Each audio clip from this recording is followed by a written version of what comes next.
இந்த கிளைமேட்ல daily morning சீக்கிரமா எழுந்துக்கிறதே ஒரு பெரிய டாஸ்கா இருக்கும் போல. அலாரம் அடிக்கிற அப்பலாம் ஸ்னூஸ் பண்ணி தூங்கிட்டு, அப்புறம் அவசர அவசரமா சமைக்கிறதே வேலையா போச்சு எனக்கு. நைட்டே சோக் பண்ணி வச்சிருக்க சுண்டலை எடுத்து வேக வச்சுட்டு, அது விசில் வரதுக்குள்ள வெங்காயம், தக்காளி எல்லாமே கட் பண்ணி வச்சுக்கிட்டேன். அதுக்குள்ள சுண்டலும் விசில் வந்துடுச்சு.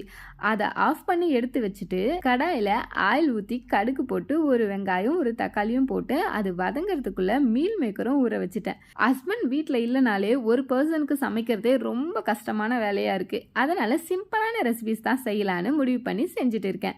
வெங்காயம் தக்காளி வதங்கினதும் கூட மீல் மேக்கரை சேர்த்து அது கூட கொஞ்சம் மிளகாத்தூள் உப்பு போட்டு மிக்ஸ் பண்ணிட்டு லைட்டாக தண்ணியை ஊற்றிட்டேன். அப்புறம் 2 கரண்டி ரைஸ் போட்டு மிக்ஸ் பண்ணிட்டேன். இப்படி சாப்பிட எனக்கு ரொம்ப பிடிக்கும். ஒரு சிலருக்கு இந்த டேஸ்ட் சுத்தமாக பிடிக்காது. பட் டயட் இருக்கவங்க கண்டிப்பாக இதை ட்ரை பண்ணி பாருங்கள். வெயிட் லாஸுக்கு ரொம்பவும் ஹெல்ப் பண்ணும். மார்னிங் சுண்டல், ஆஃப்டர்நூனுக்கு மீல் மேக்கர் ரைஸ் எடுத்து ஃபாஸ்ட்டாக கிளம்பி ஓடிட்டேன்.